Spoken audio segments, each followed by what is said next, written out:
Anitria Lachey Gunn was a 22-year-old student of Fort Valley State University in Fort Valley, Georgia. She had been in a relationship with DeMarcus Devontae Little, who was an Army sergeant stationed in Augusta. On Valentine's Day of 2020, Anitria disappeared, with the last person to see her being DeMarcus. Her family reported her missing the next day.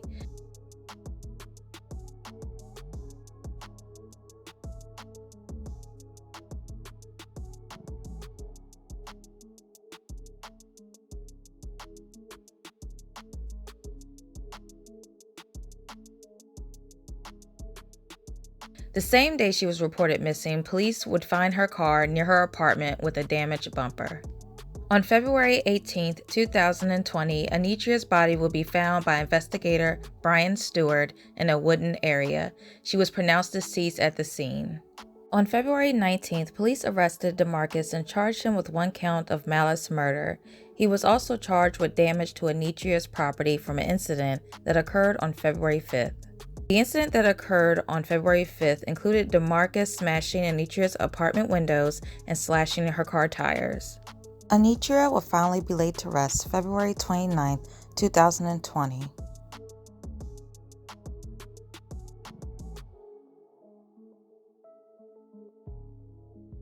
Marcus's trial finally started on March 7, 2022, and it was revealed that the relationship was very troubled. Prosecutors gave the jury a glimpse of his relationship with Anitria Gunn, reading text messages dating back to 4 months before her death. The messages detail how DeMarcus Little allegedly emotionally abused Anitria Gunn, their eventual breakup in November 2019, and the chaotic back and forth that followed. November 1st, 2019 at 12:28:19 a.m. I think we should stop talking to each other altogether. That's the only way you'll be able to process what's actually going on, and I won't keep changing my mind just to accommodate to your feeling. I swear I don't want you to feel responsible, Anitria. I was broken before you ever came along, and now it's nothing left. Little responded saying the Gunn, quote, broke him down and that she would, quote, need to deal with the consequences. Just 5 days later, Little and Gunn were texting again, this time DeMarcus questioning Anitria's relationship with another man. 9:52, DeMarcus Little, like, bro, we finna have some serious problems if you go out with him. Little even sends a screenshot of a text message to her. It shows Little offering someone $200 to harm the man he believes had a relationship with Gunn. Then in January 2020, text messages reveal Gunn's distress over her relationship with Little. You just came in my house last night without open invitation, touched me several times after me repeatedly asking you not to. Forcefully took my keys away from me, but when I retaliated, I was the bad guy. In January of 2020, DeMarcus asked Anitria if she was mad, and she responded that they could not be friends because of his behavior. He then came over to her apartment and begged for a hug and for her to text him. At 1:30 a.m. on Valentine's Day, Anitria and DeMarcus met up to go to Waffle House. They left at 2:30 a.m. and headed to his aunt's house. This is where he professed his love for her, which made her laugh. In a fit of anger, DeMarcus hit her. He then choked her until she stopped moving, causing her death. After her death, DeMarcus placed her body in her own trunk and drove to a wooded area where he buried her body. During this course, he knocked Anitria's bumper off her car. He later came back with his friend Javon to retrieve it. This is why he was initially charged with her car damage. After Javon helped DeMarcus confided in him and told him that he had strangled Anitria and made Javon aware that if he told anyone that he knew what was up. He also told Javon that he felt that Anitria wanted to be with her mom, who died in 2014.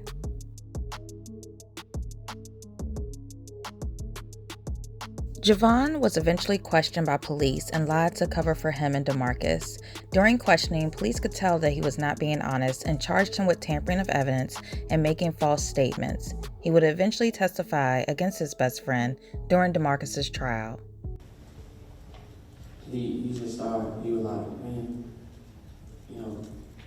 I was talking to me, bro, and I was pouring my heart out to her, I was talking to her, and he was like, trying to tell her how I feel about it, and how much I love her and stuff. He was like, she ended up laughing in my face. He was like, Brian, I don't know what happened, I just blacked out. And I hit her. Then he was like, he was like, after that, like, he just grabbed her and started choking her. And he was like, while he was choking her at first, she was trying to fight back or whatever. But then he was like, at a point in time, she just stopped fighting. So he felt like she had wanted to be home with her. She wanted to go with her mom. Did he tell you what he did with Anitra's body? Yes, ma'am. What did he tell you? Told me that he had took her and dumped her in the woods. And that's when we was like, he was like, he was telling me like, yeah, I had to get rid of her, bro. And he was like, but I gotta go get this bumper. And that's when we was pulling the wood. With DeMarcus, who's just told you what he's told you, are you concerned about the fact that you're not coming out of those woods? Yeah. She's like, Javon, if you don't help me, bro. And, he didn't have to finish the sentence. And as he's pushing the bumper in, did you even help the bumper come in? Yes, ma'am. I grabbed the bumper and helped him pull it in. And did he say what he did with her once he got her into the woods and put her body out there? Then he just pushed some sticks over there. DeMarcus would also get on stand to tell his side of the story. Now, first I want to talk about yours and Anitra's relationship. That was your soulmate. Yes, ma'am. You slashed your soulmate's tires. Is that correct? Yes, ma'am. You broke your soulmate's window. Yes, ma'am. You threatened to shoot up a man that your soulmate was going out with. Yes, ma'am. You told her that you were committing suicide and it was her fault, correct? Yes, ma'am. I saw the text message where she said that you were outside her house and you wouldn't leave. You did that on repeated occasions, correct? Yes, ma'am. You showed up at her house uninvited, correct? Yes, ma'am. She repeatedly told you, stop coming back, didn't she? Yes, ma'am. She told you that your relationship was toxic and that you couldn't be together, correct? Yes, ma'am. And every time you talked her back in to the two of you being together, didn't you? No, ma'am. Anitra Gunn accused you in a text message, and you indicated in a paragraph following that she was correct, that you had showed up at her house and touched her after she repeatedly told you she didn't want to be touched, correct? Yes, ma'am. And it's your statement that despite the fact that you would slash her tires, break her windows, show up at her house uninvited, get in her Snapchat, correct? Yes, ma'am. Pretend to be her on her Snapchat, correct? No, ma'am. Okay. So Sierra was lying about that. Yes, ma'am. Okay. That you would threaten and screenshot you soliciting somebody to shoot up a house. Your statement is, I just don't have it in me. I couldn't have done it. Is that right? Yes, ma'am. So which DeMarcus Little should we believe? The one today or the one that threatened to kill before? I'm the same person I am. That's right. Yes, ma'am. You're the same person. I'm not the person that you try to make me out to be. Well, so those are your words, aren't they? Yeah, that was my word. But we were going through a difficult time, and we always made it work. And at those times when I did send those text messages, yes, I wasn't thinking. I said it, but I didn't mean it. And we always made it work, regardless of what we were going through. So I'm not the person that you're trying to make me out to be like I'm a monster. Because if I was a monster, she would have left me a long time ago. When she referred to you as an evil, manipulative, narcissistic person, was that a good text message or a bad text message? At that time, I guess it was bad on her. You don't remember why you stood out her house, picked up a brick, and threw the brick through her windows? Not the time. Was it, were you like, I don't know, maybe in a blind rage? No, ma'am. And like the time that you told in the text message that when she tossed your phone, you pushed the shit out of her. Yeah, I showed it. So when you get angry, you do physically react. It's not just words, is it, sir? No, I don't physically react. It has been a time where I hit Alicia or beat Alicia. Well, if you've never beat Anitra and you've never hit Anitra, why does your family, in the text messages to you that have been read to this jury, constantly refer to you as choking her, hitting her, hunting her down? Why do they make those kind of jokes? It's just how we joke. Were you joking when you said murder in the first degree? Yes, ma'am, I was at the time. At the time. Yes, ma'am. And I said that message. Were you joking on February 14th? I didn't kill her. Well, let's talk about your day on February 14th. Yes, ma'am. We have your phone. You were present in court when all of that testimony was there, correct? Yes, ma'am. All right. So your phone shows you going to Valdosta to pick up Javon. That was true, correct? Yes, ma'am. Pick up Javon. The two of you come back to Warner Robins and pick up Tracy King. Was that correct? Yes, ma'am. Your phone then shows you going to a party on Carver Drive. Was that correct? Yes, ma'am. Your phone then shows you coming back over to Anitra's area through the text messages, and you and Anitra going to the Waffle House. Is that Yes, right? ma'am. All right. And you and Anitra are there at the Waffle House. You saw the screenshot from the Waffle House, the two of you. Yes, ma'am. After the Waffle House, the two of you went back to Aunt Clark's house, right? Yes, ma'am. All right. And at about 2:45, 3 o'clock in the morning, Aunt Clark sees you and Anitra. Do you remember that? Yes, ma'am. All right. And so now your phone says that you stayed at the house until about 11:28 the next morning. Is that about right? I don't remember the exact time. But you left the house at around 11:30 a.m. on February 14th, didn't you? Let's take the time out of it. Did you leave the house before you went to the gun and pawn shop, sir? Did you leave the house for any reason? I don't recall. When you were present in court, when you saw the text message that you sent to Javon that said, "I'll be back," were you just quoting the Terminator, or were you actually leaving?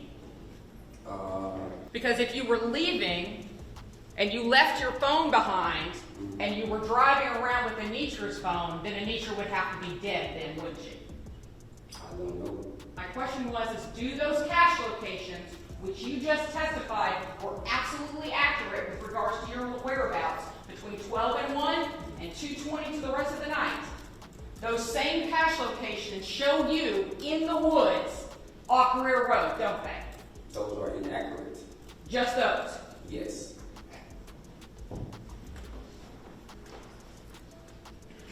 Because if they were accurate, sir, they would show you standing next to the body of your soulmate, wouldn't they? No, ma'am. When you got out of the car to look for your soulmate, was that before or after you had set up to get with another woman that night? I think after, I don't remember. Right, because you did that about 10 a.m. You contacted 3 different women in order to set up being able to hook up with somebody that night. So I had different female friends I was talking to. You were just going to chit-chat with them? And I was going to do exactly what I said. I was going to link them. Yes, ma'am. Okay. But Anitra's your soulmate? Yes, but we wasn't together. Because she didn't want to be together, right? Because we didn't want to be together. But we still wanted to be a part of each other. And that's what we continue to do. In fact, you told her on the 13th through your text messages on the WhatsApp application that, oh no, we're still together, didn't you? I don't remember if I said it or not. Do you remember calling her phone almost 50 times in a span of about 4 hours? I remember I called a lot. I don't remember the exact time, but I called a lot. And that was because you were upset with her because she didn't say thank you for some money you sent her, correct? I don't know what it was about. I just know I called. But on the 13th, when she didn't respond to you, you blew her phone up, calling her more than 50 times. But on the 14th, when she has gone missing, and you are huffing it on foot to find her, you call her twice. I don't remember how many times I called. I texted a lot of times. You sure did, because you took snapshots of that and you sent it to everybody, didn't you? Yes, ma'am. Did you notice that her bumper was missing at that time? No, ma'am. You didn't notice that her bumper was missing? No, ma'am. Because you would agree with me that whoever put her car at Bell and Montrose killed her. I can't say I don't know. Well, would you agree with me that whoever killed her drove her car into the woods off Greer Road because pieces of the car were found there. I guess, I don't know. So whoever drove her car and left it with pieces missing had just come from the woods off Greer Road, dumping her body. Would you agree with me? I don't know. But your phone shows you going from 420 Chestnut Hill Road to the woods off of Greer Road. Isn't that what happened, sir? No. After you killed Anitra and you put her in the trunk, and you're at the gun store and you're still trying to figure out what to do with her, and her friend is calling you and harassing you and pissing you off, as you said in your text message, and you made the decision at that point in time you had to do something with her body, isn't that what happened? No, ma'am. Isn't it just like your phone says, that at 4, you went back to 420, you told Javon, go on, Sierra's gonna come get me, and you got back in Anitra's car, and you drove it over ditches and trees, causing the bumper to fall off, causing everything else to break apart, and you dumped your soulmate like garbage in the middle of the woods, didn't you, sir? No, ma'am. Just like your phone said you did. And then you drove back down her beaded car with the missing bumper and the missing wheel well, and you dumped her car just like you dumped her at the corner of Bell and Montrose, didn't you, sir? No, ma'am. Just like your phone said you did. No, ma'am. So your phone is lying. I ain't getting what's going on. All right, well, let's go to the 16th. What did you mean when you sent the text message to Javon, there's something I got to talk to you about? Because people was calling my phone and driving by my house threatening me. So I told them, hey, I need you to hit up someone to try to give me a gun, because my gun was taken from me. So that was what your communication was about. Yes, ma'am. Well, then how did Javon get it so wrong when he came into court and almost to the point of tears tells this jury that the two of you were driving and you say, I need your help with something, and that you proceeded to tell him how you had choked Anitra because she had rejected you? How did he get that so wrong? You said that the conversation was about people trying to hurt you, and he says, no, that conversation was about him hurting Anitra. How do you get the conversation so wrong? I don't know. How did Javon know that Anitra's body was drugged after she was dead? Because, you were here when the medical examiner talked about the linear abrasions on her, which would be consistent with her body being drugged. Of course, her clothes have to be off, and that's happening, or else the clothes would stop it. So how did Javon know that particular piece of information? I don't know. Killer probably had to tell him, don't you think? I don't know. How did Javon know that Anitra had been punched in the face before she was killed? I don't know. Do you think the killer told him? I don't know. How did Javon know that her body would be found in the woods with sticks and debris on top of it? I don't know. How did Javon know where the bumper was going to be found? I don't know. When Javon came in here, he raised his right hand and he gave sworn testimony against a man who you referred to as being as close or more than blood. Javon Abraham told this jury, you told him, because you told him, didn't you? No, ma'am. So now the phone's not right, law enforcement's not right, Javon's lying, right? Yes, ma'am. Just like you did in the last statement. Well, let's take your words. What do you mean when you said I'm going to kill Anitra? At that time, I said something stupid that I didn't mean. Just like we all say stuff that we don't mean. Did I act? No, ma'am, because I didn't mean it. But you do act sometimes in emotion, don't you? We talked about this earlier. Sometimes when you're really mad, you do act. Yes, I damaged property. I did. Yeah, I damaged property. I don't hurt no one. And you push her, and you threaten her, and you show up uninvited, and you call 50 times in 4 hours because, by God, she's not going to ignore you, is she? So well, no, let me say this. Who else her saying, we're not together. Who else, sir, would be, when she broke up with him, had threatened violence? And all those text messages. When she talks about, we can't be together, I can't do this, I don't want to do this. You even, at one point in time, said, I'll let you think about it for 2 days, but I'll be back. Because you kept coming back, didn't you? Because that's what she wanted. We both loved each other. On March 15, 2022, DeMarcus was finally sentenced to life without parole. At this time, Javon's trial has not begun. This truly is a sad ending to a young life, all over a possessive man who could not walk away. So if you or anyone you know are dealing with domestic violence or abuse, please call 800-799-7233, and may Anitria rest in peace.